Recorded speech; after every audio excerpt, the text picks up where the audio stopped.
ಮುಖ್ಯವಾಗಿ ಅವರ ಹಸೀನಾ ಅನ್ನೋ ಒಂದು ಕಾದಂಬರಿ ಸಿನಿಮಾ ಆಗಿದೆ. ಅದನ್ನು ಪ್ರತಿ ಭಾನುವಾರ ಹಾಕ್ತಾಯಿದ್ರು. ಕೆಲವು ಸಾರಿ 3 ಸಾರಿ ಬಂತು. ಯಾಕೆ ಅಂತ ಹೇಳಿದ್ರೆ ಅಲ್ಲಿ ಇರುವಂತಹ ಆ ಸಮುದಾಯದಲ್ಲಿ ಬರುವಂತಹ ಹೆಣ್ಣು ಮಕ್ಕಳ ನೋವಿದೆಯಲ್ಲ, ಅದು ಯಾವ ಬರವಣಿಗೆಗೂ, ಯಾವ ವಿಷಯಕ್ಕೂ, ಯಾವ ಮಾತಿಗೂ ಸಿಗೋಕ್ಕಾಗದೇ ಇರೋ ಅಂಥದ್ದು. ಮತ್ತು ಇಷ್ಟು ದಿನ ಅವರನ್ನು ನಾವು ಬಾನು ಮುಸ್ತಾಕ್ ಅಂತ ಕರಿತಾ ಇದ್ವಿ. ಈಗ ಬೂಕರ್ ಬಾನು ಮುಸ್ತಾಕ್ ಅಂತ ಕರಿಬಹುದು. ಮುಖ್ಯವಾಗಿ ಮಹಿಳೆಯರು ಯಾಕೆ ಮಸೀದಿಗೆ ಹೋಗಬಾರ್ದು, ಪ್ರಾರ್ಥನೆ ಮಾಡಬಾರ್ದು ಅಂತ ಪ್ರಶ್ನೆಯನ್ನು ಎತ್ತಿದಾಗ ಅವರ ಸಮುದಾಯದಿಂದಲೇ ಇವರಿಗೆ ದೊಡ್ಡ ಬೆದರಿಕೆ ಬಂತು. ಆಗ ಅವರು ಬಹಳ ಸ್ವಲ್ಪ ದಿವಸ ತುಂಬ ಗೊಂದಲದಲ್ಲಿ ಇದ್ದಂಥ ಕಾಲವೂ ಇತ್ತದು. ಆಗ ಧೈರ್ಯದಿಂದ ಪ್ರಗತಿಪರವಾಗಿದ್ದಂಥ ಅವರೆಲ್ಲರೂ ಸಹ ಅವರಿಗೆ ಬೆನ್ನೆಲುಬಾಗಿ ನಿಂತರು, ಅದನ್ನು ಧೈರ್ಯವಾಗಿ ಎದುರಿಸಿದ್ರು. ಕೊನೆಗೆ ಇವರ ಅಭಿಪ್ರಾಯವನ್ನು ಅವ್ರ ಸಮುದಾಯವೂ ಸಹ ಒಪ್ಕೊಳ್ತಾರೆ. ವೀಕ್ಷಕ ಬಂಧುಗಳಿಗೆ ನಮಸ್ಕಾರ. ವಿಶ್ವಪಥ ಟಿ.ವಿ. ಚಾನಲ್ ಇಂದು ಬೂಕರ್ ಪ್ರಶಸ್ತಿ ವಿಜೇತೆಯಾಗಿರುವ ಬಾನು ಮುಸ್ತಾಕ್ ಅವರ ಪರಿಚಯವನ್ನು ಮಾಡಿಕೊಡುವಂತಹ ಪ್ರಯತ್ನ, ಅವರ ಬಗೆಗಿನ ಒಂದು ಕಿರು ಹಿನ್ನೆಲೆಯನ್ನು ಕೊಡುವಂತಹ ಪ್ರಯತ್ನವನ್ನು ವಿಶ್ವಪಥ ಈ ವೇದಿಕೆಯಲ್ಲಿ ಮಾಡ್ತಾಯಿದೆ. ನಮ್ಮ ಇಂದಿನ ವೇದಿಕೆಗೆ ಬಂದಿರುವಂಥವರು AVK ಕಾಲೇಜಿನ ಪ್ರಾಂಶುಪಾಲರಾಗಿರುವಂತಹ ಸಿ.ಚ. ಯತೀಶ್ವರ್ ಅವರು ಬಂದಿದ್ದಾರೆ. ಡಾಕ್ಟರ್ ಸಿ.ಚ. ಯತೀಶ್ವರ್ ಅವರು, ಅವರಿಗೆ ಸ್ವಾಗತವನ್ನು ಬಯಸ್ತಾ ಇದ್ದೇನೆ. ಹಾಗೆಯೇ ಡಾಕ್ಟರ್ ಹಂಪನಹಳ್ಳಿ ತಿಮ್ಮೇಗೌಡ ಅವರು ನಿವೃತ್ತ ಪ್ರಾಧ್ಯಾಪಕರು, ಅವರು ಕೂಡ ನಮ್ಮ ವೇದಿಕೆಗೆ ಬಂದಿದ್ದಾರೆ. ಅವ್ರನ್ನೂ ಕೂಡ ಸ್ವಾಗತ ಮಾಡ್ತಾ ಇದ್ದೀನಿ. ಹಾಗೆಯೇ ಇನ್ನೊಬ್ಬರು ನಮ್ಮ ಮಹಿಳಾ ಲೇಖಕಿಯಾಗಿರುವ ಡಾಕ್ಟರ್ ಶಾಂತಾ ಅತ್ನಿಯವರು ಬಂದಿದ್ದಾರೆ. ಅವರನ್ನು ವಿಶ್ವಪಥ ಪರವಾಗಿ ಸ್ವಾಗತ ಮಾಡ್ತಾ ಇದ್ದೀನಿ. ನಮಸ್ಕಾರ. ನಾನು T.H. ಅಪ್ಪಾಜಿಗೌಡ, ವಿಶ್ವಪಥ ಬಳಗ, ಹಾಸನ. ಬಂಧುಗಳೇ, ಇಂದು ಸಂಭ್ರಮದ ದಿನ, ನಾವೆಲ್ಲ ಖುಷಿ ಪಡುವಂತಹ ದಿನ. ಅದರಲ್ಲೂ ಸಾಹಿತ್ಯ, ಕನ್ನಡ ಸಾಹಿತ್ಯದ ವಿಚಾರಕ್ಕೆ ಬಂದಾಗ ಕನ್ನಡದ ಮನಸ್ಸುಗಳು, ಕನ್ನಡಿಗರು, ಕರ್ನಾಟಕದವರು ಎಲ್ಲರೂ ಸಂಭ್ರಮಿಸುವಂತಹ ದಿನ ಆಗಿದೆ. ಯಾಕೆಂದರೆ ಅಂತಾರಾಷ್ಟ್ರೀಯ ಬೂಕರ್ ಪ್ರಶಸ್ತಿಯನ್ನು ಪಡೆದಿರುವಂಥವರು ನಮ್ಮ ಹಾಸನ ಜಿಲ್ಲೆಯವರು, ನಮ್ಮವರು, ನಮ್ಮ ಬಳಗದವರು ಅನ್ನುವ ಹೆಮ್ಮೆ ನಮಗೆಲ್ಲ ಇದೆ. ಹಾಗಾಗಿ ಈ ದಿನ ಒಂದು ಸುಸಂದರ್ಭ ಅಂಥೇಳಿ ಭಾವಿಸ್ಕೊಂಡು ನಾನು ಈ ಸಂದರ್ಭವನ್ನು, ಈ ವಿಚಾರವನ್ನು ಹೇಳಲಿಕ್ಕೆ ಬಯಸ್ತೀನಿ. ಮೊದಲಿಗೆ ನಮ್ಮ ಹಂಪನಹಳ್ಳಿ ತಿಮ್ಮೇಗೌಡರು ಕಂಡ ಹಾಗೆ ಅವರು ನಮ್ಮ ಬಾನು ಮುಸ್ತಾಕ್ರವರ ಬಗೆಗಿನ ಒಂದು ಚಿಕ್ಕ ನೋಟವನ್ನು, ಪರಿಚಯವನ್ನು ಹೇಳ್ತಾರೆ.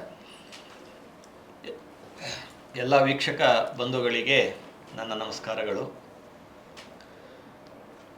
ಇಂದು ನಾವೆಲ್ಲರೂ ಸಂಭ್ರಮ ಪಡಬೇಕಾದಂತಹ ದಿನ. ಏಕೆಂದರೆ ಹಾಸನ ಜಿಲ್ಲೆಯ ಹೆಣ್ಣು ಮಗಳೊಬ್ಬಳಿಗೆ ಅಂತಾರಾಷ್ಟ್ರೀಯ ಪ್ರಶಸ್ತಿ ದೊರಕಿರ್ತಕ್ಕಂತಹದ್ದು. ಇಡೀ ಹಾಸನ ಜಿಲ್ಲೆ ಮಾತ್ರ ಅಲ್ಲ, ಕರ್ನಾಟಕ ಮಾತ್ರ ಅಲ್ಲ, ಇಡೀ ಭಾರತವೇ ಸಂಭ್ರಮಿಸಬೇಕಾದಂತಹ ದಿನ ಇದು ಅಂತ ನಾನು ಭಾವಿಸ್ತೇನೆ. ಏಕೆ ಅಂತ ಅಂದರೆ ಕನ್ನಡ ಸಾಹಿತ್ಯಕ್ಕೆ ವಿಶ್ವ ಮನ್ನಣೆ ದೊರಕಿದಂತಹ ದಿನ ಇದು ಅಂತ ನಾನು ಭಾವಿಸ್ತೇನೆ. ಕನ್ನಡ ಭಾಷೆಯನ್ನು, ಕನ್ನಡ ಸಾಹಿತ್ಯವನ್ನು, ಕನ್ನಡ ನಾಡಿನ ಸಾಂಸ್ಕೃತಿಕ ವೈವಿಧ್ಯತೆಗಳನ್ನು ಇಡೀ ದೇಶಕ್ಕೆ ಮಾತ್ರ ಅಲ್ಲ, ಅಂತಾರಾಷ್ಟ್ರೀಯ ಮಟ್ಟಕ್ಕೆ ಕೊಂಡೊಯ್ದಂತಹ ಕೀರ್ತಿ ಶ್ರೀಮತಿ ಬಾನು ಮುಸ್ತಾಕ್ ಅವರಿಗೆ ಸಲ್ತದೆ. ಬಾನು ಮುಸ್ತಾಕ್ ಅವರು ಮೂಲತಃ ಅರಕಲಗೂಡಿನಲ್ಲಿ ಹುಟ್ಟಿದಂತಹವರು. ಅಲ್ಲೇ ಪ್ರಾಥಮಿಕ ವಿದ್ಯಾಭ್ಯಾಸವನ್ನು ಮಾಡಿ ಆನಂತರ ಹಾಸನಕ್ಕೆ ಅವರು ಸ್ಥಳಾಂತರ ಆಗ್ತಾರೆ. ಆದರೆ ಅವರು ಓದಿದ್ದು ಸಾಹಿತ್ಯ ಅಲ್ಲ, ಆದರೆ ಬರೆದದ್ದು ಸಾಹಿತ್ಯ. ಮೂಲತಃ ಅವರು BCom ವಿದ್ಯಾರ್ಥಿನಿ ಅನಿಸುತ್ತೆ, BSc LLB ಮಾಡಿದಂತಹವರು. ವೃತ್ತಿಯಲ್ಲಿ ವಕೀಲರಾದರೂ ಪ್ರವೃತ್ತಿಯಲ್ಲಿ ಸಾಹಿತಿಯಾಗಿ ಹೆಚ್ಚು ಗುರುತಿಸಿಕೊಂಡಂತಹವರು. ಅವರ ವಕೀಲಿ ವೃತ್ತಿಯಲ್ಲಿ ಪ್ರಸಿದ್ಧಿ ಪಡೆದಕ್ಕಿಂತ ಹೆಚ್ಚಾಗಿ ಸಾಹಿತ್ಯ ಕ್ಷೇತ್ರದ ಕೆಲಸದಲ್ಲಿಯೇ ಅವರು ಹೆಚ್ಚು ಗುರುತಿಸಿಕೊಂಡಂತಹವರು. ಅವರ ಆರಂಭದ ಬರಹ ಲಂಕೇಶ್ ಪತ್ರಿಕೆಯ ಮೂಲಕ ಪ್ರಾರಂಭ ಆಗುತ್ತೆ. ಮೊದಲು ಪತ್ರಕರ್ತೆಯಾಗಿ, ಆನಂತರ ಸಾಹಿತಿಯಾಗಿ, ಜೊತೆಗೆ ಜನಪರವಾದಂತಹ ಚಳುವಳಿಗಳಲ್ಲಿ ಹೆಚ್ಚು ತೊಡಗಿಸಿಕೊಂಡಂತಹವರು ಬಾನು ಮುಷ್ತಾಕ್ ಅವರು. ಏಕೆ ಅಂತ ಅಂದರೆ ಸಾಹಿತ್ಯದ ಸಂದರ್ಭ ನಾವು ನೆನ್ಕೊಳ್ಳೋದಾದರೆ, ಅಂದಿನ ಬಂಡಾಯ ಸಾಹಿತ್ಯದ ಸಂದರ್ಭದಲ್ಲಿ ಬಂಡಾಯ ಸಾಹಿತಿಯಾಗಿಯೇ ಮೊಟ್ಟ ಮೊದಲಿಗೆ ರೂಪುಗೊಂಡಂತಹವರು ಬಾನು ಮುಷ್ತಾಕ್ ಅವರು. ಲಂಕೇಶ್ ಪತ್ರಿಕೆಯ ಮೂಲಕ ಇಡೀ ಹಾಸನ ಜಿಲ್ಲೆಯ ರಾಜಕೀಯ ವ್ಯವಸ್ಥೆಯನ್ನು ತಮ್ಮ ಲೇಖನಗಳ ಮೂಲಕ ಅನಾವರಣಗೊಳಿಸಿದಂತಹ ಒಂದು ಯಶಸ್ಸು ಸಹ ಬಾನು ಮುಷ್ತಾಕ್ ಅವರಿಗೆ ಸಲ್ತದೆ. ಅವತ್ತಿನ ಲಂಕೇಶ್ ಪತ್ರಿಕೆ ಆರಂಭವಾದಂಥ ಕಾಲ ಅದು.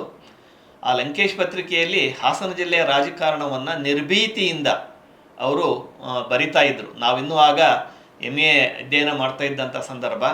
ಆ ಸಂದರ್ಭದಲ್ಲಿ ಅವರ ಬರಹಗಳನ್ನೆಲ್ಲ ಓದ್ತಾ ನಾವು ಬೆಳ್ಕೊಂಡು ಬಂದಂತಹವರು. ಜೊತೆಗೆ ಸಮಾಜದಲ್ಲಿ ಯಾವುದೇ ಒಂದು ಸಮಸ್ಯೆ ಆಗಲಿ, ಆ ಸಮಸ್ಯೆಯನ್ನು ನಿರ್ಭೀಡತೆಯಿಂದ ನಿರ್ಭಯವಾಗಿ ಅವರು ತಮ್ಮ ಬರಹದ ಮೂಲಕ ಬರಿತಾ ಇದ್ದಂಥದ್ದನ್ನು ನಾವೆಲ್ಲರೂ ಸಹ ನೋಡ್ಕೊಂಡು ಬಂದಿದ್ದೇವೆ. ಜೊತೆಗೆ ಜನಪರ ಚಳವಳಿ, ಯಾವುದೇ ಚಳವಳಿ ಆಗಲಿ, ಅದು ದಲಿತ ಚಳವಳಿ ಆಗಲಿ, ಅಸ್ಪೃಶ್ಯತೆಯ ವಿರುದ್ಧ ಹೋರಾಟ ಮಾಡ್ತಕ್ಕಂತಹದ್ದಾಗಲಿ, ಧಾರ್ಮಿಕವಾದಂತಹ ಸಂದರ್ಭಗಳಲ್ಲಿ ಉಂಟಾದಂತಹ ಕೆಲವು ಸನ್ನಿವೇಶಗಳಾಗಲಿ, ಎಲ್ಲ ಸಂದರ್ಭಗಳಲ್ಲಿಯೂ ಸಹ ಅವರು ಧೈರ್ಯದಿಂದ ಮುನ್ನುಗ್ಗಿ ತಮ್ಮ ಬೆಂಬಲವನ್ನು ಕೊಡೋದ್ರ ಜೊತೆಗೆ ಪ್ರೋತ್ಸಾಹವನ್ನು ಕೊಡ್ತಾ ಇದ್ದರು. ಚಳವಳಿಯಲ್ಲಿ ಭಾಗವಹಿಸಿದಂತಹವರಿಗೆ ಉರಿದುಂಬಿಸ್ತಾ ಇದ್ದರು. ಅದರಲ್ಲೂ ವಿಶೇಷವಾಗಿ ಯುವಜನತೆಯನ್ನು ಚಳವಳಿಯಲ್ಲಿ ತೊಡಗಿಸಿಕೊಳ್ಳುವಂತೆ ಹೆಚ್ಚು ಮಾಡಿದಂತಹ ಯಶಸ್ಸು ಸಹ ಬಾನು ಮುಷ್ತಾಕ್ ಅವರಿಗೆ ಸಲ್ತದೆ. ಅವರು ಸಾಹಿತ್ಯಕ್ಕೆ ಬಂದರೆ ಕಥೆಗಾರ್ತಿಯಾಗಿ, ಕವಯಿತ್ರಿಯಾಗಿ ಹೆಚ್ಚು ಗುರುತಿಸಿಕೊಂಡಂತಹವರು. ಜೊತೆಗೆ ವೈಚಾರಿಕ ಬರಹಗಳನ್ನು ಸಹ ಹೆಚ್ಚು ಮಾಡ್ತಾ ಬಂದಂತಹವರು. ಅಂಥವರಿಗೆ ಇವತ್ತು ಒಂದು ಅಂತಾರಾಷ್ಟ್ರೀಯ ಪ್ರಶಸ್ತಿ ಬಂದಿದೆ ಅಂತ ಅಂದರೆ ಇಡೀ ಭಾರತೀಯರೇ ನಾವು ಖುಷಿ ಪಡಬೇಕಾದಂಥ ವಿಚಾರ. ಏಕೆಂದರೆ ಭಾರತೀಯರಿಗೆ ಒಂದು 8-9 ಈ ಬೂಕರ್ ಪ್ರಶಸ್ತಿಗಳು ಬಂದಿದೆ. ಮೊದಲು ಆರಂಭದಲ್ಲಿ ಬೂಕರ್ ಪ್ರಶಸ್ತಿ ಅನ್ನತಕ್ಕಂಥದ್ದಿರಲಿಲ್ಲ, ಬೇರೆ ಹೆಸರಲ್ಲಿತ್ತು. 2006ರ ನಂತರ ಅಂತಾರಾಷ್ಟ್ರೀಯ ಬೂಕರ್ ಪ್ರಶಸ್ತಿ ಎನ್ನತಕ್ಕಂತಹ ಶೀರ್ಷಿಕೆ 2006ರ ನಂತರ ಅದು ಪ್ರಾರಂಭ ಆಯಿತು. ಅದರಲ್ಲಿ ಒಂದು 8-9 ಜನ ಭಾರತೀಯ ಲೇಖಕರು ಪಡ್ಕೊಂಡಿದ್ದಾರೆ. ಅದರಲ್ಲಿ ವಿಶೇಷವಾಗಿ ನೇರವಾಗಿ ಕರ್ನಾಟಕದಲ್ಲಿ ಪಡ್ಕೊಂಡಂಥ ಮೊಟ್ಟ ಮೊದಲ ಸಾಹಿತಿ ಬಾನು ಮುಷ್ತಾಕ್ ಅವರು. ಕನ್ನಡ ಸಾಹಿತ್ಯಕ್ಕೆ ಮೊಟ್ಟ ಮೊದಲಿಗೆ ಅಂತಾರಾಷ್ಟ್ರೀಯ ಪ್ರಶಸ್ತಿ ಸಿಕ್ಕಂತಹ ಕೀರ್ತಿ ಬಾನು ಮುಷ್ತಾಕ್ ಅವರಿಗೆ ಸಲ್ತದೆ. ಅಂತಾರಾಷ್ಟ್ರೀಯ ಬೂಕರ್ ಪ್ರಶಸ್ತಿ ಇದುವರೆಗೆ ಏನು ಪಡ್ಕೊಂಡಿದ್ದಾರೋ ಆ ಪ್ರಶಸ್ತಿಗಳಲ್ಲಿ ಮೊಟ್ಟ ಮೊದಲಿಗೆ ಸಣ್ಣ ಕಥೆಗಳಿಗೆ ಸಿಕ್ಕಿರ್ತಕ್ಕಂಥ ಪ್ರಶಸ್ತಿ ಇದೇ ಮೊಟ್ಟ ಮೊದಲಿಗೆ ಸಿಕ್ಕಂಥ ಪ್ರಶಸ್ತಿ. ಕಾದಂಬರಿಗಳಿಗೆ ಸಿಕ್ಕಿದೆ, ಬೇರೆ ಬೇರೆ ಪ್ರಕಾರಗಳಿಗೆ ಸಿಕ್ಕಿದೆ. ಸಣ್ಣ ಕಥೆಗಳಿಗೆ ಸಿಕ್ಕಿದಂಥ ಮೊದಲ ಪ್ರಶಸ್ತಿ ಅದು ಬಾನು ಮುಷ್ತಾಕ್ ಅವ್ರ ಪಾಲಾಗಿರ್ತಕ್ಕಂಥದ್ದು ನಮ್ಮೆಲ್ಲರ ಹೆಮ್ಮೆ. ಎರಡನೇ ವಿಚಾರ, ಬಾನು ಮುಷ್ತಾಕ್ ಅವರ ಸಾಹಿತ್ಯ ಕೇವಲ ಇಂಗ್ಲಿಷ್ ಮಾತ್ರ ಅಲ್ಲ, ಇಡೀ ದಕ್ಷಿಣ ಭಾರತೀಯ ಹಲವಾರು ಭಾಷೆಗಳಿಗೆ ಅನುವಾದ ಆಗಿದೆ. ಅದು ಹಿಂದಿಗೆ ಅನುವಾದ ಆಗಿದೆ, ಉರ್ದುಗೆ ಅನುವಾದ ಆಗಿದೆ, ತೆಲುಗಿಗೆ ಅನುವಾದ ಆಗಿದೆ, ಇದು ತಮಿಳಿಗೆ ಅನುವಾದ ಆಗಿದೆ, ಮಲಯಾಳಕ್ಕೆ ಅನುವಾದ ಆಗಿದೆ. ಹೀಗೆ ನಾನಾ ಭಾಷೆಗಳಿಗೆ ಅವರ ಬರಹ ಅನುವಾದ ಆಗಿದೆ. ಆದುದರಿಂದ ಬಾನು ಮುಷ್ತಾಕ್ ಅವರ ಕ್ಷೇತ್ರ ವ್ಯಾಪ್ತಿ ಕೇವಲ ಕನ್ನಡ ಭಾಷೆಗೆ ಮಾತ್ರ ಸೀಮಿತವಾಗಿಲ್ಲ, ಹಲವಾರು ಭಾಷೆಗಳಿಗೆ ಅವರ ಸಾಹಿತ್ಯದ ವ್ಯಾಪ್ತಿ ವಿಸ್ತರಿಸಿರ್ತಕ್ಕಂಥದ್ದು ಸಹ ನಾವೆಲ್ಲರೂ ಖುಷಿ ಪಡಬೇಕಾದಂತಹ ವಿಚಾರ. ಒಬ್ಬ ಕನ್ನಡದ ಹೆಣ್ಣುಮಗಳು ಅಂತಂದಾಗ, ನಮ್ಮ ಜಿಲ್ಲೆಯವರೇ ಅಂದಾಗ ನಮಗೆ ತುಂಬ ಹೆಮ್ಮೆ ಆಗುತ್ತೆ. ಅವರ ಒಂದು ಕೃತಿಯನ್ನು, ಎದೆಯ ಹಣತೆ ಎನ್ನುವಂತಹ ಕೃತಿಯನ್ನು ಹಾರ್ಟ್ ಲ್ಯಾಂಪ್ ಅಂತ ಬರೆದು ದೀಪಾ ಭಾಸ್ತಿ ಅನ್ನೋರು ಅದನ್ನು ಬೆಳಕಿಗೆ ತಂದಿದ್ದಾರೆ. ಹಾಗಾಗಿ ಈ ಅನುವಾದ ಕೂಡ ನಮ್ಮ ಲೇಖಕಿಯನ್ನು ಪರಿಚಯಿಸುವಂತಹ ಕೆಲಸವನ್ನು ಮಾಡಿದೆ. ಈ ಬಗ್ಗೆ ಯತೀಶ್ವರ್ ಸರ್ ತಾವು ಏನು ಹೇಳ್ತೀರಿ? ಅನುವಾದ ಅನ್ನುವಂತಹದ್ದು ಕನ್ನಡದ ಸಾಹಿತ್ಯವನ್ನು ಇವತ್ತು ಜಗತ್ತಿನ ಮುಂದೆ ಅನಾವರಣಗೊಳಿಸುವಂಥ ಒಂದು ಪ್ರಮುಖವಾದಂತಹ ಒಂದು ಸಾಧನ ಅಂತೇಳಿ ನಾನು ಭಾವಿಸ್ತೇನೆ. ಸಾಮಾನ್ಯವಾಗಿ ಬಾನು ಮುಷ್ತಾಕ್ ಅವರ ಕಥೆಗಳು ಇಂಗ್ಲೀಷ್ ಮೂಲಕವಾಗಿ ಅನುವಾದಗೊಳ್ಳದೆ ಹೋಗಿದ್ದಿದ್ರೆ ಇಂಥ ಒಂದು ಅದ್ಭುತವಾದಂಥ ಒಂದು ಸಾಹಿತ್ಯ ಪ್ರಶಸ್ತಿ ಕನ್ನಡಕ್ಕೆ ದಕ್ಕದೇ ಹೋಗುವಂಥ ಒಂದು ಸಾಧ್ಯತೆ ಕೂಡ ಇತ್ತು. ಹೌದು. ಹಾಗಾಗಿ ಅನುವಾದ ಒಬ್ಬ ಲೇಖಕ ಮತ್ತೊಬ್ಬ ಲೇಖಕನ ಕೃತಿಗಳನ್ನು ಪರಕಾಯ ಪ್ರವೇಶ ಮಾಡಿ ಅದನ್ನು ಸಮರ್ಪಕವಾಗಿ ಎಲ್ಲಿಯೂ ಕೂಡ ಲೋಪವಾಗದ ಹಾಗೆ ಮತ್ತೊಂದು ಭಾಷೆಗೆ ಅದನ್ನು ಬಟ್ಟಿ ಇಳಿಸುವಂಥ ಒಂದು ಕಾರ್ಯ ಇದೆಯಲ್ಲ, ಇದು ಸೃಜನಶೀಲ ಕಾರ್ಯದಷ್ಟೇ ಒಂದು ಸವಾಲಿನ ಕೆಲಸ ಕೂಡ. ಆ ಸೃಜನಶೀಲ ಸಾಹಿತ್ಯದಷ್ಟೇ ಸವಾಲಿನ ಕೆಲಸವನ್ನು ದೀಪಾ ಬಸ್ತಿಯವರು, ಪಕ್ಕದ ಜಿಲ್ಲೆಯಾದಂಥ ಕೊಡಗಿನಲ್ಲಿ ಇದ್ದುಕೊಂಡೇ ಅತ್ಯಂತ ತನ್ಮಯತೆಯಿಂದ ಸುಮಾರು ಭಾನುಮುಷಾಕ್ ಅವರ 40 ಕಥೆಗಳಲ್ಲಿ 12 ಕಥೆಗಳನ್ನು ಆಯ್ಕೆ ಮಾಡಿಕೊಳ್ಳುವುದರ ಮೂಲಕವಾಗಿ ಆ ಎಲ್ಲ ಕಥೆಗಳನ್ನು ಎದೆಯ ಹಣತೆ, ಹಾರ್ಟ್ ಲ್ಯಾಂಪ್ ಅನ್ನುವಂಥ ಹೆಸರಿನಲ್ಲಿ ಪ್ರಕಟ ಮಾಡಿದಂತಹ ಕಾರಣದಿಂದ ಇವತ್ತು ಕನ್ನಡದ ಒಂದು ಜಗತ್ತಿಗೆ ಸಿಕ್ಕಂತಹ ಒಂದು ವಿಶೇಷವಾದಂಥ ಗೌರವ ಮತ್ತು ಮನ್ನಣೆ ಅಂತ ಹೇಳಿ ನಾವು ಭಾವಿಸಲಿಕ್ಕೆ ಸಾಧ್ಯ ಇದೆ. ಸವನಿ ಕನ್ನಡದವರೇ ಆದಂಥ ಅರವಿಂದ ಅಡಿಗ ಮೊದಲು ಈ ಪ್ರಶಸ್ತಿಯನ್ನು ಪಡೆದುಕೊಂಡಿದ್ದಾರೆ. ಆದರೆ ಅವರು ಭಾರತೀಯ ಇಂಗ್ಲೀಷ್ ಲೇಖಕರಾಗಿ ಪಡೆದುಕೊಂಡಂಥ ಪ್ರಶಸ್ತಿಯಾದರೆ ಕನ್ನಡ ಭಾಷೆಗೆ ನೇರವಾದಂಥ ಸಂಬಂಧಪಟ್ಟಂಥ ಹಿನ್ನೆಲೆಯಲ್ಲಿ ಬಂದಿರುವಂಥ ಪ್ರಶಸ್ತಿ ಭಾನುಮುಷ್ತಾಕ್ ಅವರಿಗೆ ಸಲ್ಲುವಂತಹದ್ದು. ಅದು ಸಣ್ಣ ಕಥೆಗಳಿಗೆ, ಅದರಲ್ಲೂ ವಿಶೇಷವಾಗಿ ಸಣ್ಣ ಕಥೆಗಳಿಗೆ. ಸಮನಿ ಈ ಸಣ್ಣ ಕಥೆಗಳು ಇವತ್ತು ಆ ಮಟ್ಟಿಗೆ ವಿಶ್ವಮಟ್ಟದ ಗಮನವನ್ನು ಸೆಳೆಯಬೇಕಾದರೆ ಈ ಕೃತಿ ಆ ಪ್ರಶಸ್ತಿಯನ್ನು ನೀಡುವಂತಹ ಅಲ್ಲಿನ ಆಡಳಿತಾಧಿಕಾರಿ ಘೋಷಣೆ ಮಾಡುವಂತಹ ಸಂದರ್ಭದಲ್ಲಿ ಒಂದು ಮಾತನ್ನು ಹೇಳ್ತಾರೆ. ಅದೇನು ಅಂತ ಅಂದರೆ, ಸುಮಾರು 3 ದಶಕಗಳ ಕಾಲ ಹೆಣ್ಣು ಮಕ್ಕಳು ಅನುಭವಿಸಿದಂಥ ಒಂದು ಸಂಕಟ, ನೋವು, ವೇದನೆ ಇವನ್ನೆಲ್ಲವನ್ನೂ ಕೂಡ ಕಥೆಗಳಲ್ಲಿ ಹಿಡಿದಿಟ್ಟಿರುವಂಥ ಪರಿಣಾಮವಾಗಿ ಈ ಒಂದು ಕೃತಿಗೆ ಈ ಪ್ರಶಸ್ತಿಯನ್ನು ಘೋಷಣೆ ಮಾಡ್ತಾ ಇದ್ದೇವೆ ಅನ್ನುವಂಥ ಮಾತನ್ನು ಘೋಷಣೆ ಮಾಡಿ ಅದನ್ನು ಪ್ರಶಸ್ತಿಯನ್ನು ನೀಡುತ್ತಾರೆ. ಹಾಗಾಗಿ ಅನುವಾದ ಅನ್ನುವಂತಹದ್ದು ನಿಜಕ್ಕೂ ಕೂಡ ಒಂದು ಭಾಷೆಯಿಂದ ಮತ್ತೊಂದು ಭಾಷೆಗೆ ಅದನ್ನು ತಲುಪಿಸುವಂತಹ, ಓದುಗರಿಗೆ ಅದನ್ನು ತಲುಪಿಸುವಂತಹ ಒಂದು ಪ್ರಮುಖವಾದಂತಹ ಸಮರ್ಪಕವಾದಂಥ ಒಂದು ಕಾರ್ಯ ಅಂತ ಹೇಳಿ ಅಂದ್ಕೊಂಡಿದ್ದೇನೆ. ಜಗತ್ತಿನ ಎಲ್ಲ ಭಾಷೆಗಳು ಕೂಡ ಹೀಗೆ ಅನುವಾದದ ಮೂಲಕವಾಗಿ ಸಾಹಿತ್ಯವನ್ನು ನಾವು ಓದಿಕೊಳ್ಳಲಿಕ್ಕೆ ಇರ್ತಕ್ಕಂಥ ಬಹಳ ಮುಖ್ಯವಾದಂಥ ಒಂದು ಸಾಧನ ಅನುವಾದ. ಅದು ಒಂದು ಬೌದ್ಧಿಕವಾದಂಥ ಒಂದು ಕ್ರಿಯೆ ಕೂಡ ಹೌದು.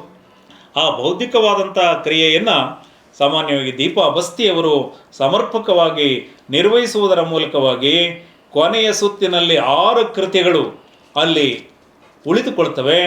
ಆ 6 ಕೃತಿಗಳನ್ನು ಮೀರಿ ಕನ್ನಡದ ಒಂದು ಕೃತಿ ಅಲ್ಲಿ ದಾಖಲಾಯಿತು ಅನ್ನುವಂಥದ್ದಿದೆಯಲ್ಲ, ಪ್ರತಿಯೊಬ್ಬ ವಿಶ್ವದ ಮೂಲೆ ಮೂಲೆಯಲ್ಲಿರುವಂಥ ಎಲ್ಲ ಕನ್ನಡಿಗರು ಕೂಡ ಹೆಮ್ಮೆ ಪಡುವಂಥ ಒಂದು ವಿಚಾರ ಅಂತ ಹೇಳಲಿಕ್ಕೆ ನಾನು ಬಯಸ್ತೇನೆ.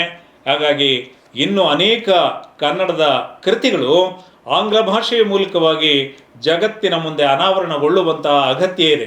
ರಾಷ್ಟ್ರಕವಿ ಕುವೆಂಪು ಅವರ ಕಾದಂಬರಿಗಳಿರ್ಬೋದು, ತೇಜಸ್ವಿಯವರ ಕಾದಂಬರಿಗಳಿರ್ಬೋದು, ಲಂಕೇಶ್ ಅವರ ಬರವಣಿಗೆ ಇರ್ಬೋದು, ಹಾಗೆ ಜೆ ಶಿವರುದ್ರಪ್ಪನವರ ಬರವಣಿಗೆ ಇರ್ಬೋದು, ಇವು ಆಂಗ್ಲ ಭಾಷೆಗೆ ಅನುವಾದಗೊಂಡದ್ದೇ ಆದರೆ ಸಾಮಾನ್ಯವಾಗಿ ನೊಬೆಲ್ ಸಾಹಿತ್ಯ ಪ್ರಶಸ್ತಿಯು ಕೂಡ ಕನ್ನಡಕ್ಕೆ ದೊರಕುವಂತಹದ್ದರಲ್ಲಿ ಯಾವುದೇ ಅನುಮಾನ ಇಲ್ಲ.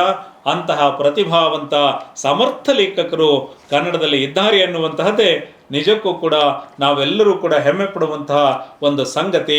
ಆದರೆ ಆ ಕೆಲಸವನ್ನು ಅತ್ಯಂತ 2 ಭಾಷೆಗಳಲ್ಲಿ ಒಂದು ಸಮರ್ಥವಾದಂಥ ಪ್ರತಿಭೆಯನ್ನು ಹೊಂದಿದಂಥ ಅವರು ಅದನ್ನು ಕೈಗೆತ್ತಿಕೊಂಡದ್ದಾದರೆ ಕನ್ನಡ ನೊಬೆಲ್ ಸಾಹಿತ್ಯ ಒಂದು ಪುರಸ್ಕಾರಕ್ಕೂ ಕೂಡ ಭಾಜನವಾಗುವಂಥ ಒಂದು ದಿನಗಳು ಬಹಳ ದೂರ ಇಲ್ಲ ಅಂತ ಹೇಳಿ ನಾನು ಭಾವಿಸ್ತೇನೆ.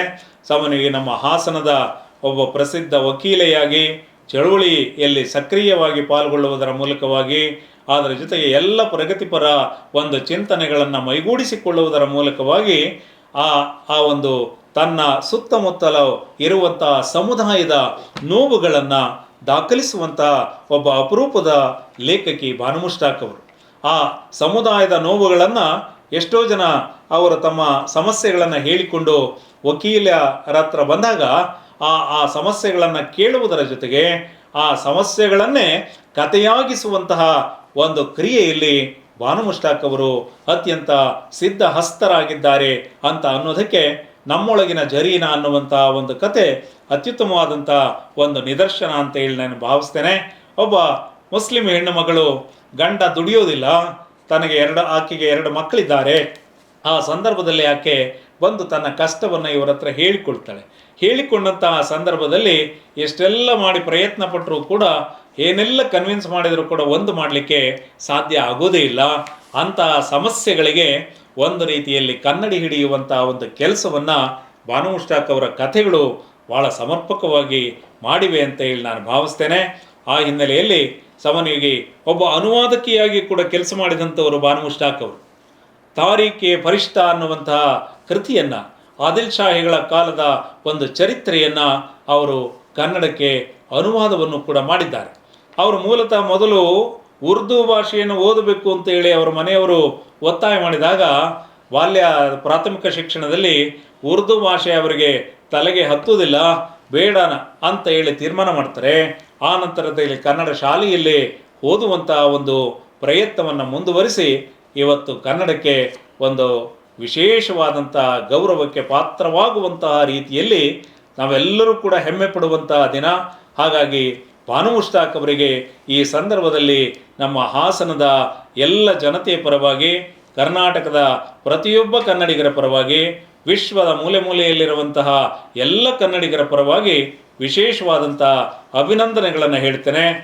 ಈ ಸಂದರ್ಭದಲ್ಲಿ ದಖನಿ ಮನೆ ಭಾಷೆ ಅವ್ರದ್ದು, ದಖನಿ ಮನೆ ಭಾಷೆ ಅಂದರೆ ದಖನಿ ಅವ್ರದ್ದು ಉರ್ದು, ದಖನಿ ಉರ್ದು ಅಂತ ಕರೆಸ್ಕೊಡುತ್ತೆ. ಶೈಲಿ ದಖನಿ ಮನೆ ಭಾಷೆಯಾಗಿದ್ದುಕೊಂಡು ಕನ್ನಡವನ್ನು ಕಲಿತು, ಕನ್ನಡದಲ್ಲಿ ಬೆಳೆದು, ಕನ್ನಡದಲ್ಲಿಯೇ ಬರೆದು ಆನಂತರ ಯಶಸ್ಸನ್ನು ಕಾಣೋದು ಅಂದರೆ ಬಹಳ ದೊಡ್ಡ ವಿಚಾರ.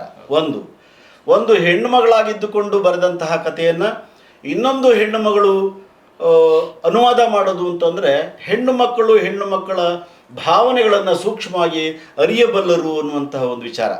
ಅದಕ್ಕೆ ಸಂಬಂಧಪಟ್ಟ ಹಾಗೆ ನಮ್ಮ ಡಾಕ್ಟರ್ ಶಾಂತಾ ಅತ್ನಿಯವರು ಒಂದು ಹೆಣ್ಣು ಮಗಳಾಗಿ ಅವರ ಕಥೆಯ ಆಳಕ್ಕಿಳಿದಾಗ ಹೇಗೆ ಆ ಬಡವರ ಹೆಣ್ಣು ಮಕ್ಕಳ ನೋವಿನ ಪರಿಚಯ ಆಗುತ್ತೆ ಅನ್ನೋದನ್ನು ಈಗ ಹೇಳ್ತಾರೆ. ಎಲ್ಲ ನೋಡುಗರಿಗೂ ನಮಸ್ಕಾರ. ಮತ್ತು ಇವತ್ತು ನನ್ನ ಜೊತೆ ಇರುವಂತಹ ಎಲ್ಲ ಗೌರವಾನ್ವಿತರು ಬಾನು ಮುಸ್ತಾಕ್ ಮೇಡಮ್ನ ಕಂಡಂತೆ ಅವ್ರ ಮಾತುಗಳನ್ನ ಇಲ್ಲಿ ನಿವೇದಿಸ್ಕೊಂಡಿದ್ದಾರೆ. ಬಾನು ಮುಸ್ತಾಕ್ ಮೇಡಮ್, ನಿಮಗೆ ತುಂಬ ಹೃದಯದ ಅಭಿನಂದನೆಗಳು. ಹಾಗೆ ದೀಪಾ ಬಸ್ತಿ ಮೇಡಮ್, ನಿಮಗೂ ಕೂಡ ಅಭಿನಂದನೆಗಳು. ಇವತ್ತು ನಮ್ಮ ಕನ್ನಡ ನಾಡನ್ನು, ಕನ್ನಡ ಭಾಷೆಯನ್ನು, ಈ ಭಾರತವನ್ನು ಜಗತ್ತಿನ ಜಗ್ಲಿಯ ಮೇಲೆ ಇವತ್ತು ಇಟ್ಟಿದ್ದೀರಾ. ನಮ್ಮ ಕಡೆಗೆ ಎಲ್ಲರೂ ಗತ್ತಲ್ಲಿ ತಿರುಗಿ ನೋಡೋ ಹಾಗೆ ಮಾಡಿದ್ದೀರಾ.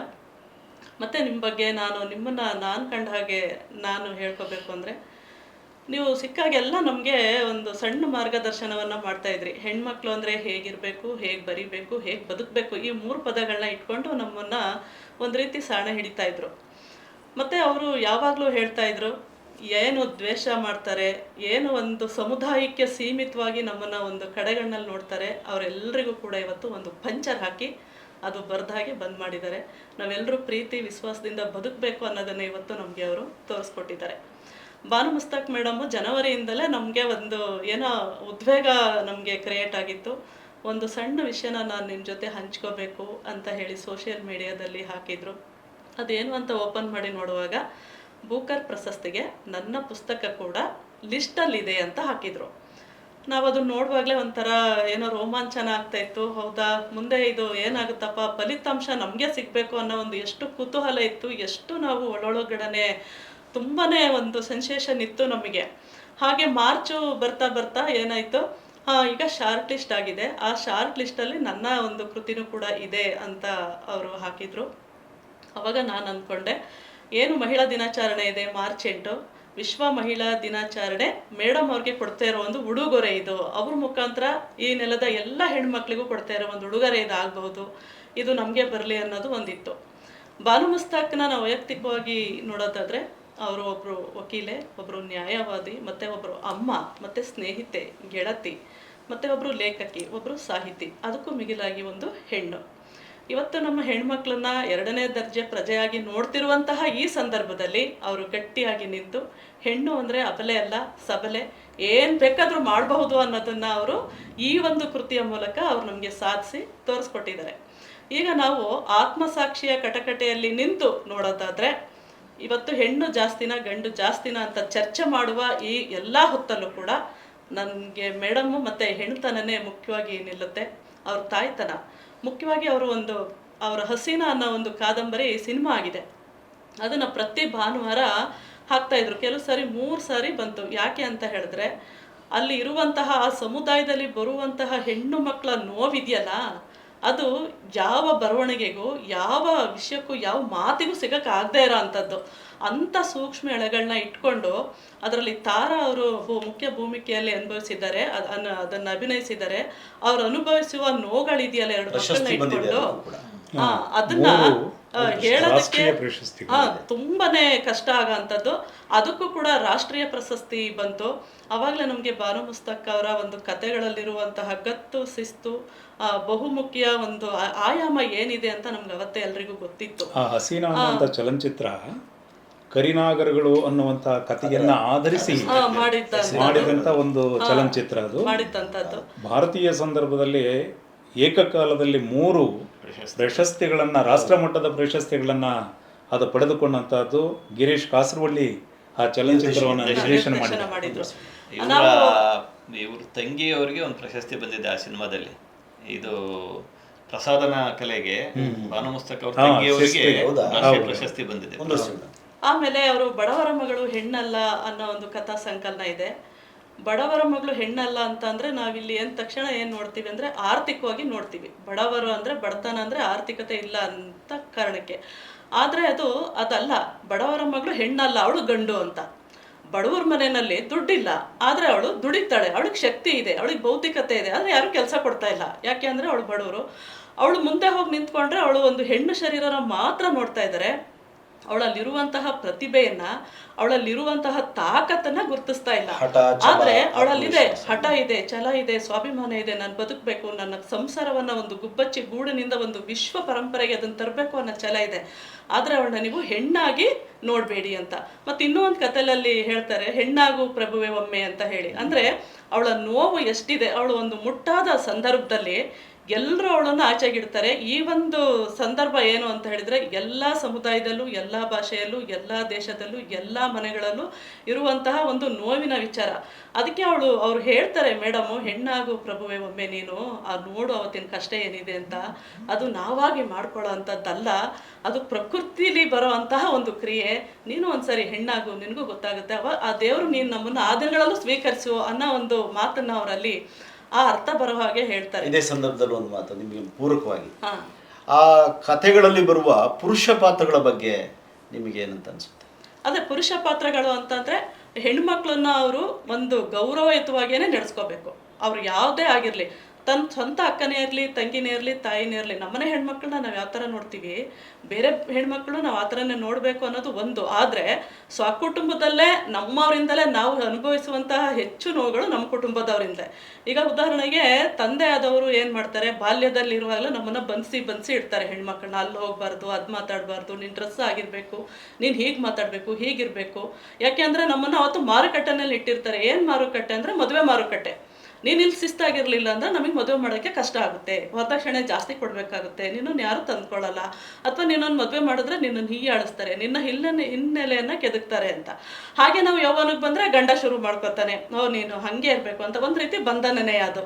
ನಿಮ್ಮ ಅಪ್ಪನ ಮನೇಲಿ ನೀನು ಹೇಗಿದ್ದೆ, ಮುಂದೆ ನಿನ್ನ ಮಕ್ಕಳು ನಿನ್ನನ್ನು ನೋಡಿ ಏನು ಕಲಿತಾರೆ, ಸಮಾಜ ಏನು ಕಲಿಯುತ್ತೆ, ಮತ್ತು ನಾನು ಹೇಗೆ ಈ ಪ್ರಪಂಚದಲ್ಲಿ ನಾನು ನಿಂತ್ಕೊಂಡು ಫೇಸ್ ಮಾಡಲಿ, ನಿನ್ನ ಹೆಂಡ್ತಿ ಹಾಗೆ ಅಂದ್ರೆ ಅಂತ ಅವನು ಬಂಧಿಸ್ತಾರೆ.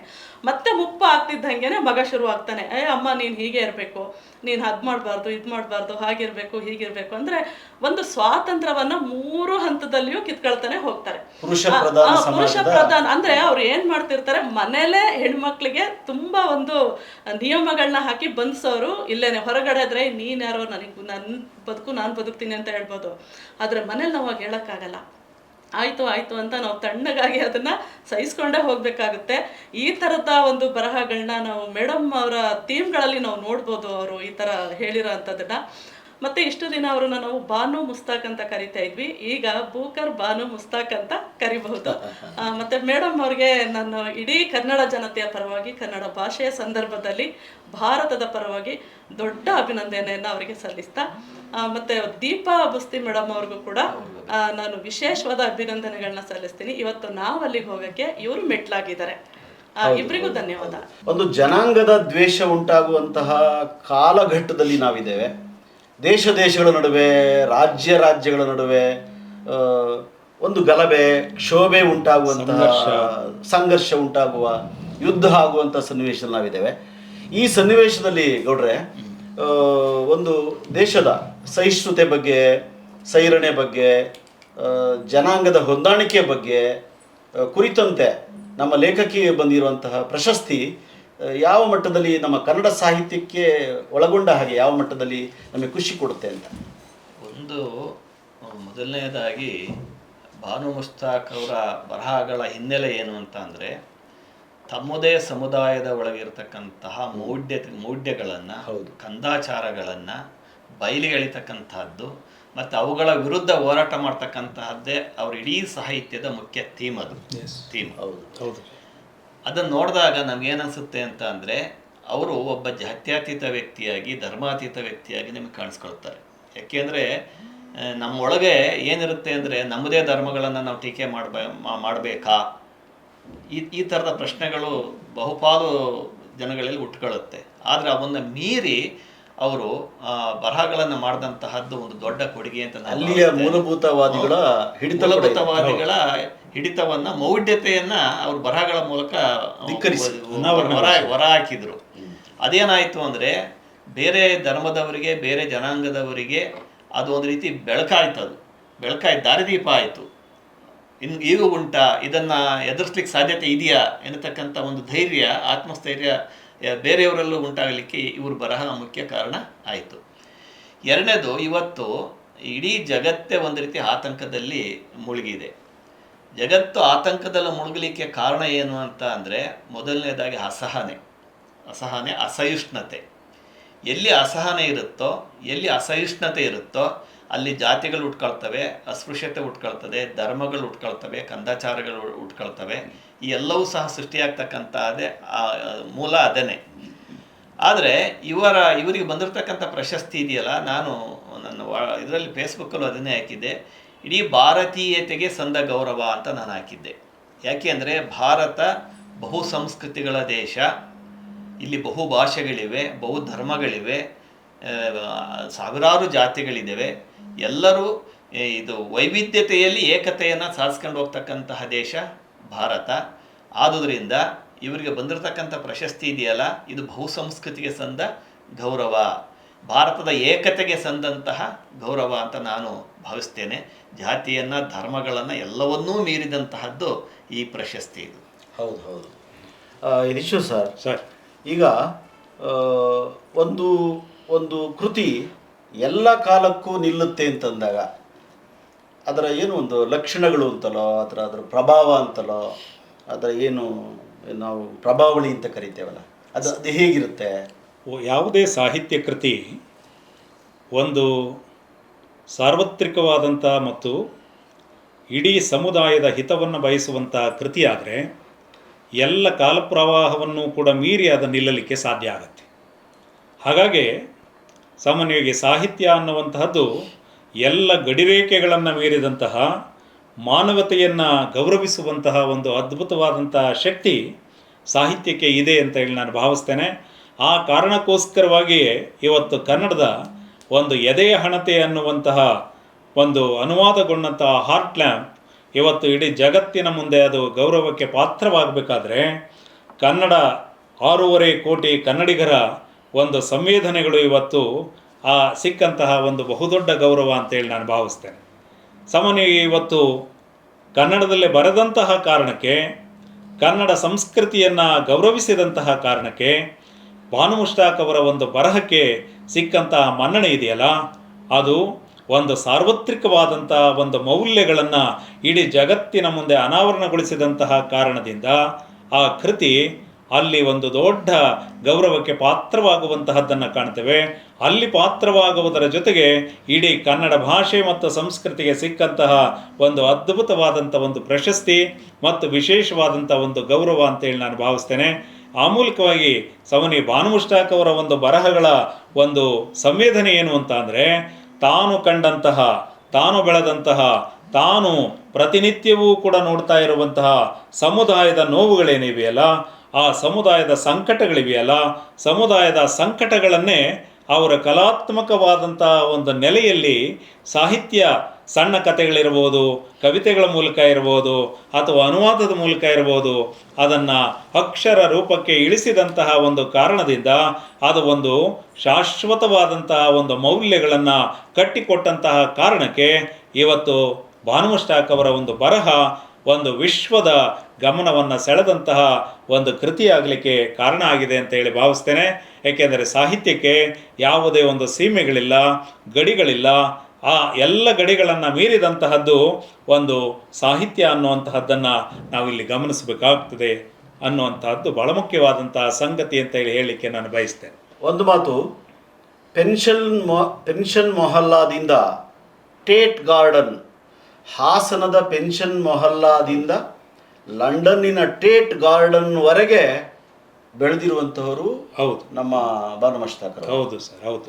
ಎತ್ತಿನ ಬಂಡಿಯಿಂದ ವಿಮಾನದಲ್ಲಿ ಹೋಗಿ ಬೂಕರ್ ಪ್ರಶಸ್ತಿಯನ್ನು ಪಡೆಯುವಂತಹ ಸಾಧ್ಯತೆ ಮಾಡಿಕೊಂಡಿರುವಂಥವರು ನಮ್ಮ ಭಾನು ಮಸ್ತಾಕ್ ಅವರು.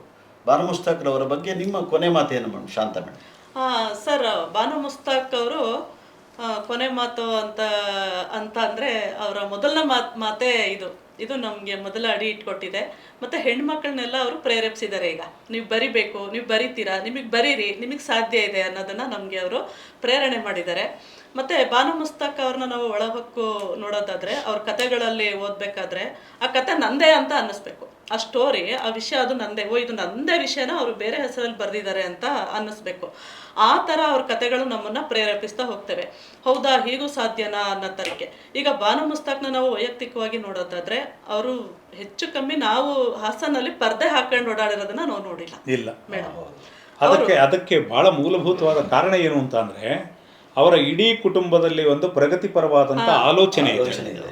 ಆಮೇಲೆ ಅವರ ಸಹೋದರಿಯರು ಕೂಡ ಸಾಕಷ್ಟು ಓದಿದ್ದಾರೆ. ಅದರಲ್ಲಿ ಒಬ್ಬರು ಕನ್ನಡ ಪ್ರಾಧ್ಯಾಪಕಿಯಾಗಿ ನಿವೃತ್ತರಾಗಿದ್ದಾರೆ, ಒಬ್ಬರು ರಸಾಯನಶಾಸ್ತ್ರದ ಪ್ರಾಧ್ಯಾಪಕಿಯಾಗಿ ನಮ್ಮ ಕಾಲೇಜಿನಲ್ಲೇ ಕಾರ್ಯವನ್ನು ನಿರ್ವಹಿಸಿ ನಿವೃತ್ತರಾಗಿದ್ದಾರೆ. ಅಂದರೆ ಅವರ ತಂದೆ ಆ ಎಲ್ಲ ಹೆಣ್ಣು ಮಕ್ಕಳಿಗೆ ಸಮಾನವಾಗಿ ಸ್ನಾತಕೋತ್ತರ ಶಿಕ್ಷಣವನ್ನು ಕೊಡಿಸುವುದರ ಮೂಲಕವಾಗಿ ಅವರು ಸ್ವಾವಲಂಬಿಯಾಗಿ ಮತ್ತು ಸಬಲರಾಗಿ ನಿಲ್ಲಲಿಕ್ಕೆ ಅವರ ಒಂದು ಕೌಟುಂಬಿಕ ವಾತಾವರಣ ಕೂಡ ಬಹಳ ಮುಖ್ಯವಾದಂಥ ಒಂದು ಕಾರಣ. ಮುಖ್ಯವಾಗಿ ಅವ್ರ ಕುಟುಂಬನೇ ಪ್ರಗತಿಪರವಾದಂಥ ಕುಟುಂಬ. ಆ ಪ್ರಗತಿಪರತೆ ಇದ್ದುದರಿಂದಲೇ ಇಷ್ಟೆಲ್ಲ ಹೆಣ್ಮಕ್ಳು ವಿದ್ಯಾಭ್ಯಾಸ ಪಡೀಲಿಕ್ಕೆ ಮತ್ತು ಇಷ್ಟೆಲ್ಲ ಬೆಳೀಲಿಕ್ಕೆ ಸಾಧ್ಯ ಆಯಿತು. ಎಷ್ಟೋ ಜನರ ಕೆಂಗಣ್ಣಿಗೂ ಕಾರಣ ಆಗಿದೆ. ಹೌದಲ್ಲ? ಆಗಿದೆ. ಯಾಕೆಂದ್ರೆ ಒಂದು ಸಂದರ್ಭದಲ್ಲಿ ಅವರ ಸಮುದಾಯದ ಒಳಗಿದ್ದಂಥ ಕಂದಾಚಾರಗಳನ್ನೇ ವಿರೋಧ ಮಾಡಿದಾಗ, ಮುಖ್ಯವಾಗಿ ಮಹಿಳೆಯರು ಯಾಕೆ ಮಸೀದಿಗೆ ಹೋಗ್ಬಾರ್ದು, ಪ್ರಾರ್ಥನೆ ಮಾಡಬಾರ್ದು ಅಂತ ಪ್ರಶ್ನೆಯನ್ನು ಎತ್ತಿದಾಗ ಅವರ ಸಮುದಾಯದಿಂದಲೇ ಇವರಿಗೆ ದೊಡ್ಡ ಬೆದರಿಕೆ ಬಂತು. ಆಗ ಅವರು ಬಹಳ ಸ್ವಲ್ಪ ದಿವಸ ತುಂಬ ಗೊಂದಲದಲ್ಲಿ ಇದ್ದಂಥ ಕಾಲವೂ ಇತ್ತದು. ಆಗ ಧೈರ್ಯದಿಂದ ಪ್ರಗತಿಪರವಾಗಿದ್ದಂಥ ಅವರೆಲ್ಲರೂ ಸಹ ಅವರಿಗೆ ಬೆನ್ನೆಲುಬಾಗಿ ನಿಂತರು, ಅದನ್ನು ಧೈರ್ಯವಾಗಿ ಎದುರಿಸಿದ್ರು. ಕೊನೆಗೆ ಇವರ ಅಭಿಪ್ರಾಯವನ್ನು ಅವ್ರ ಸಮುದಾಯವೂ ಸಹ ಸ್ವೀಕರಿಸಿತು. ಸರ್, ಅದು ಹಾಗೆ ನಾವು ನೋಡ್ತಾ ಹೋದರೆ ಭಾನು ಮಸ್ತಾಕ್ ಮೇಡಮ್ ಅವರು ಇವತ್ತು ಏನು ನೀವು ಹೇಳಿದ್ರಿ, ಲಂಡನ್ಗೆ ಹೋಗಿ ಪ್ರಶಸ್ತಿ ಸ್ವೀಕರಿಸುವಂತಹ ಸಂದರ್ಭಕ್ಕೆ ಅವ್ರಿಗೆ ಐತಿಹಾಸಿಕವಾಗಿ ಒಂದು ಅವಕಾಶನ ಕೊಟ್ಟಿದ್ದು ಅಂಬೇಡ್ಕರ್ ಅವರ ಒಂದು ಎಲ್ಲರೂ ಸರ್ವ ಸಮಾನರು ಅನ್ನೋ ತತ್ವ. ನಾವು ನೋಡಿದ್ದೀವಿ, ಅವರು ಹೆಣ್ಮಕ್ಳ ಬಗ್ಗೆನೇ ಬಹಳಷ್ಟು ಕಾನೂನುಗಳನ್ನ ತಂದು ಇವತ್ತು ಏನಾದರೂ ಅವರು ಪ್ರಶಸ್ತಿನ ಸ್ವೀಕರಿಸಿದರೆ ಈ ಪುರುಷ ಸಮಾಜ ಶ್ರೇಷ್ಠತೆಯನ್ನು ಮೀರಿ ಅವರಲ್ಲಿ ಹೋಗಿದ್ದಾರೆ ಅಂತ ಅಂದರೆ ಮುಖ್ಯವಾದ ಕಾರಣ ಅಂತಂದರೆ ನಮ್ಮ ಸಂವಿಧಾನ ಮುಖಾಂತರವಾಗಿ ಅವರಲ್ಲಿ ಹೋಗಿರೋದು. ಹಾಗಾಗಿ ಏನು ಅವರು ಒಂದು ಸ್ಪರ್ಧಾ ಪದ್ಧತಿಯನ್ನು ಬಿಟ್ಟು ಬದುಕಿದಂಥವ್ರು, ವೈಚಾರಿಕವಾಗಿ ವೈಜ್ಞಾನಿಕವಾಗಿ ಬದುಕಿದಂಥವ್ರು. ಎರಡನೇದು ಅಂತಂದರೆ ಅವ್ರ ಕುಟುಂಬದಲ್ಲಿ ನಾವು ನೋಡಿದಾಗೆ ಎಲ್ಲೂ ಕೂಡ ತಲಾಕಿಲ್ಲ, ಎಲ್ಲರೂ ಕೂಡ ಸೌಹಾರ್ದತೆಯಿಂದ ಸಂತೋಷವಾಗಿ ಕೌಟುಂಬಿಕ ಹಿನ್ನೆಲೆಯಲ್ಲೇ ಬದುಕ್ತಿರೋ ಅಂಥವ್ರು. ಯಾಕೆಂದರೆ ನಮ್ಮ ಒಡನಾಡಿಗಳು ಮೇಡಮ್, ನಾವು ಅವ್ರ ಮನೆಗೆ ಹೋಗ್ತಿರ್ತೀವಿ, ನಾವೆಲ್ಲ ಒಟ್ಟಿಗೆಲ್ಲ ಸೇರ್ತಾ ಇರ್ತೀವಿ. ಆಗ ನಾವು ಅವ್ರ ಕೌಟುಂಬಿಕ ಹಿನ್ನೆಲೆಯನ್ನು ನೋಡುವಾಗ ಈ ಥರ ಒಂದು ಅವಘಡಗಳು ಅವ್ರ ಕುಟುಂಬದಲ್ಲಿ ಆಗಿಲ್ಲ. ಮತ್ತು ಅದನ್ನೇ ಅವರು ಜನಗಳಿಗೆ ಎಲ್ರಿಗೂ ಸಾರಿ ಹೇಳಿರುವಂಥದ್ದು. ಮತ್ತು ಅವರು ಇನ್ನೊಂದು ಏನು ಅಂತ ಹೇಳಿದ್ರೆ, ಇಷ್ಟೆಲ್ಲ ಮಾಡೋದಕ್ಕೆ ಹೆಣ್ಣು ಮಕ್ಕಳಿಗೆ ಸ್ವಸಾಮರ್ಥ್ಯ ಇರಬೇಕು. ಎಳೆಯವರು ಈ ಕರಿ ನಾಗರಗಳಾಗಿ ಕಚ್ಚೋರು ಎಷ್ಟೇ ಇರಲಿ, ಅದನ್ನ ಮೀರಿ ನೀವು ಆಚೆ ಬಂದು ಚಿಮ್ಮಬೇಕು. ಅವರ 3 ಹೆಣ್ಮಕ್ಳು ಒಳ್ಳೆ ಉದ್ಯೋಗದಲ್ಲೇ ಇದ್ದಾರೆ. ಇದ್ದಾರೆ. ಆ ರೀತಿಯಾಗಿ ಅವರು ಫಾರಿನಲ್ಲೇ ಇವತ್ತು ಬದುಕೋ ಹಾಗೆ ಮಾಡಿದ್ದಾರೆ ಅಂತಂದರೆ ಇವರ ಅಂತಃಶಕ್ತಿ ಎಷ್ಟಿತ್ತು, ಅವ್ರದ್ದು ಆತ್ಮಚೇತನ ಎಷ್ಟಿತ್ತು ಅನ್ನೋದು ನಮಗೆ ಗೊತ್ತಾಗುತ್ತೆ. ಏನೇ ಆಗಲಿ ಬಾನು ಮುಸ್ತಾಕ್ ಮೇಡಮು ನಮ್ಮೊಳಗೆ ಯಾವಾಗಲೂ ಸದಾ ಹಸಿರಾಗಿರ್ತಾರೆ. ಅವರು ನಮಗೆ ಒಂದು ಮುನ್ನುಡಿಯನ್ನು ಬರೆದು ಕೊಟ್ಟಿದ್ದಾರೆ. ಈ ದಾರಿಲಿ ನೀವು ಹೋದರೆ ನಿಮ್ಮ ಸಾಹಿತ್ಯಕ್ಕೆ ಒಂದು ಬೆಲೆ ಇರುತ್ತೆ ವಿಶ್ವ ಮಟ್ಟದಲ್ಲಿ ಅನ್ನೋದನ್ನು ನಮಗೆ ಅವರು ತೋರಿಸ್ಕೊಟ್ಟಿದ್ದಾರೆ. ಮತ್ತು ನಾನು ವಿಶೇಷವಾಗಿ ಮೇಡಮ್ಗೆ ಹೇಳೋದಾದರೆ, ಅವರು ಇವತ್ತಿನ ಏನು ಬೂಕರ್ ಪ್ರಶಸ್ತಿಯ ಸಂದರ್ಭದಲ್ಲಿ ಬರುವಂತಹ ಎಲ್ಲ ಅಭಿನಂದನೆಗಳನ್ನು ಮತ್ತು ಆ ತುಡಿತವನ್ನು ಅರ್ಥೈಸ್ಕೊಳ್ಳೋದು ಮತ್ತು ಜೀರ್ಣಿಸ್ಕೊಳ್ಳೋ ಅಂಥ ಶಕ್ತಿ ಅವ್ರಿಗೆ ಸಿಗಲಿ, ಮತ್ತು ಅವರಿಗೆ ಆರೋಗ್ಯನೂ ಸಿಗಲಿ, ಮತ್ತು ಅವರು ಭಾಳಷ್ಟು ದಿನ ನಮ್ಮ ಜೊತೆಗೆ ಇದ್ಕೊಂಡು ಇನ್ನಷ್ಟು ಸಾಹಿತ್ಯ ಕೃಷಿಯನ್ನು ಮಾಡಿ ನಮ್ಮ ಕನ್ನಡ ನಾಡನ್ನು ಫಲಪ್ರದವಾಗಿ ಮಾಡಿ ಹೆಣ್ಮಕ್ಳನ್ನು ನಮ್ಮ ಎಲ್ಲರನ್ನೂ ಒಂದು ಚೈತನ್ಯದ ಚಿರುಮೆಯಾಗಿ ಮಾಡುವ ಸಾಮರ್ಥ್ಯ ಅದಿದೆ. ಅದನ್ನೆಲ್ಲ ಅವರು ನಮಗೆ ನಮ್ಮ ಅಂತರಾತ್ಮಕ್ಕೆ ತುಂಬಲಿ ಅಂತ ನಾನು ಅವ್ರಿಗೆ ವಿಶೇಷವಾಗಿ ವಿಶ್ ಮಾಡ್ತೀನಿ ಸರ್.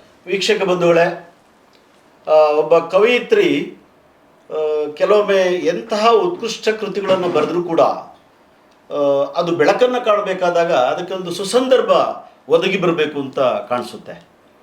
ಈಗ ಭಾನು ಮೇಡಮ್ ಅವರು ಉತ್ತಮ ಕೃತಿಗಳನ್ನೇ ಬರೆದಿದ್ರೂ ಕೂಡ ಬೆಳಕನ್ನು ತರುವ, ಬೆಳಕನ್ನು ಚೆಲ್ಲುವಂತಹ ಅನುವಾದಕಿಯಾಗಿರುವ ದೀಪಾ ಬಾಸ್ತಿಯವರು ಬರದೇ ಇದ್ದರೆ ಅದು ಹಾಗೆ ಉಳಿದುಬಿಡ್ತಿತ್ತು. ಕತ್ತಲೆಯಲ್ಲಿಯೇ ಉಳಿದುಬಿಡ್ತಿತ್ತು, ಅಂಧಕಾರದಲ್ಲಿಯೇ ಉಳಿದುಬಿಡ್ತಿತ್ತು. ಅದು ಕರ್ನಾಟಕ ಒಂದು ಸೀಮಿತ ಎಲ್ಲೆಯಲ್ಲಿ ಮಾತ್ರ ಇದ್ಬಿಡ್ತಿತ್ತು.